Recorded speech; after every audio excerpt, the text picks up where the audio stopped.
They spray our skies, interact with the magnetic toxic chemicals. Space travel is fixed. Mars rover is a complete...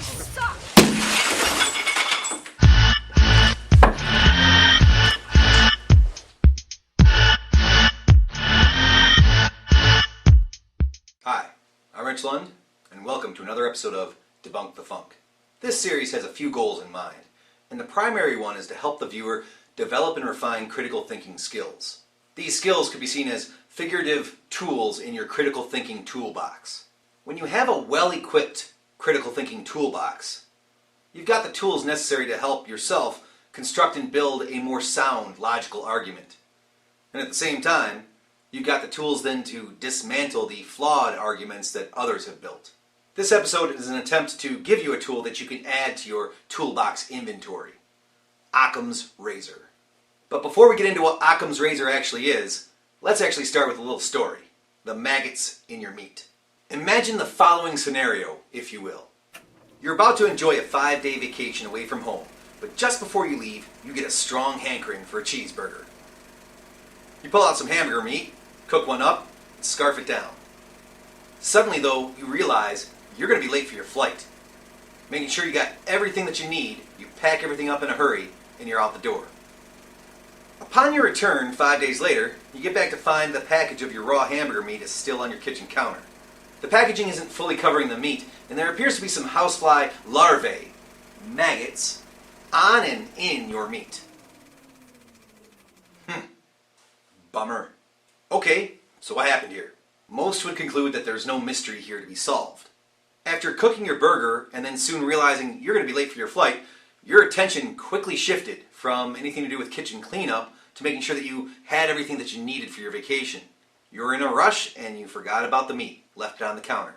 While you were gone, there must have been at least one female housefly somewhere in your house that found the meat, and she happened to have some fertilized eggs that she needed to put someplace. Case closed. But wait, hold on 1 minute. Let's call that the fly-laid eggs hypothesis. And it certainly fits all of the evidence. And while that scenario is definitely plausible, it still only might be true. There's a chance it's not. Alternatives do exist. Consider this. The day before you were to return, a very stealthy breaking and entering expert had targeted your home.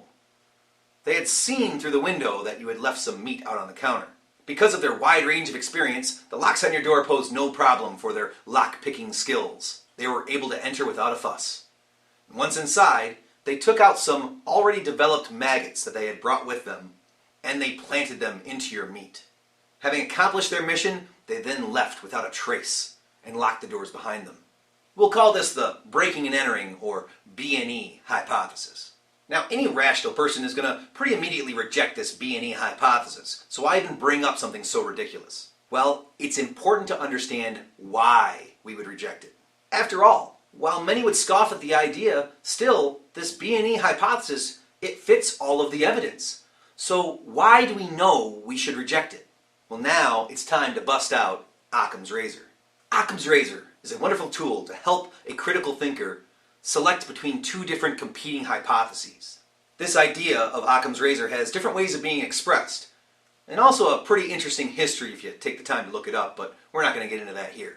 One general way of stating Occam's razor would be, if faced with multiple competing hypotheses that equally fit the evidence, then the one that requires the least number of assumptions is the one that should be selected. Now understand, when we say the least number of assumptions, we're not actually just saying the number that you can count on your fingers. We're also taking into account how plausible the assumptions are. The one with the least number of assumptions would also be the one with the most plausible assumptions. For example, briefly consider this third alternative hypothesis, the leprechaun hypothesis.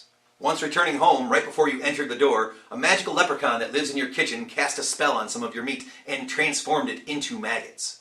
Now, that hypothesis really only has about two assumptions. Number one, that leprechauns exist. And number two, that they can cast magical spells that can turn meat into maggots. While that's only two, this definitely would not be seen as the one that has the least number of assumptions. These are some pretty large, ridiculous ones. I think you get the point. Another way that Occam's razor can be stated in layman's terms is that, all things being equal, the simplest explanation is usually the correct one. That word, usually, is really important here. Occam's razor is a very useful principle, but it's not a strict rule.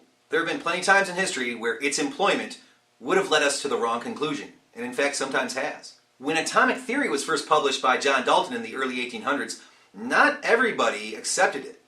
And maybe you can understand why. Dalton's theory proposed an explanation as to why chemical reactions occur, and why a new chemical was able to be produced, something that hadn't been there before. But it all had to do with atoms rearranging. Many at the time actually used Occam's razor to reject Dalton's theory, employing these tiny invisible pieces of matter that are too small for us to be able to directly see. Well, that seemed to be too complicated an explanation for what they understood at the time. It wasn't the simplest explanation. As decades went by, though, more and more experiments were done, collecting more and more evidence that eventually the simpler explanations of the time just couldn't handle. They couldn't explain what was going on. Yet, Dalton's theory could. And so, all things weren't equal anymore. Though there were these other explanations that were actually simpler than Dalton's theory, since they didn't fit the evidence anymore, they could be discarded. And Dalton's atomic theory became the simplest explanation that fit all the evidence. It had its own complexities, but it was the simplest one that worked. So Occam's razor shouldn't be seen as a strict rule to follow, but as a very useful guideline. Let's get back to the maggots, though. It's not an absurd assumption that somebody could forget to put away raw meat, especially if their mind is focused on making sure not to miss a flight.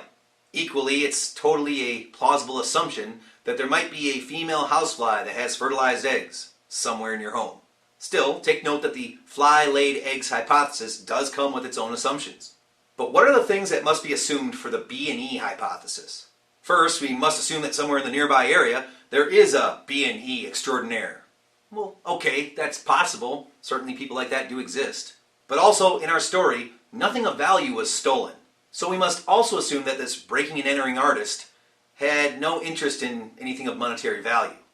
That's a bit of a stretch. We must also assume that there was some motive for this breaking and entering artist to do what they did and risk imprisonment just to put some maggots in some meat. I mean, maybe there is a motive, but we can't easily come up with one. And also, but still worth noting, this person would have to have some easy access to maggots to use for their strange breaking and entering adventures. This B&E hypothesis, though, it comes with its own assumptions, and they range from somewhat plausible to incredibly outlandish. Plausible, for example, hey, I'm confident that if I really needed to and I had a few days' notice, I could probably get a hold of some maggots if I needed them for something. Meanwhile, the assumption that somebody would even want to do this in the first place, that's kind of silly. After all, who would want to take such a risk for seemingly no benefit? So Occam's razor would be something worth employing here.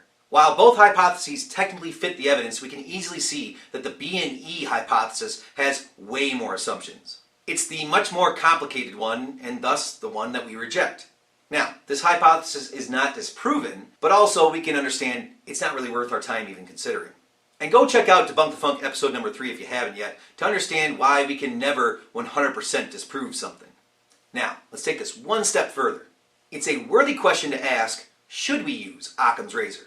After all, if there are times in history when Occam's razor led us to the wrong conclusion, caused us to reject a more complicated yet correct hypothesis in favor of a more simpler wrong one, why should we even bother? Well, there is a reason. As I've said in prior episodes, evidence is the currency of science.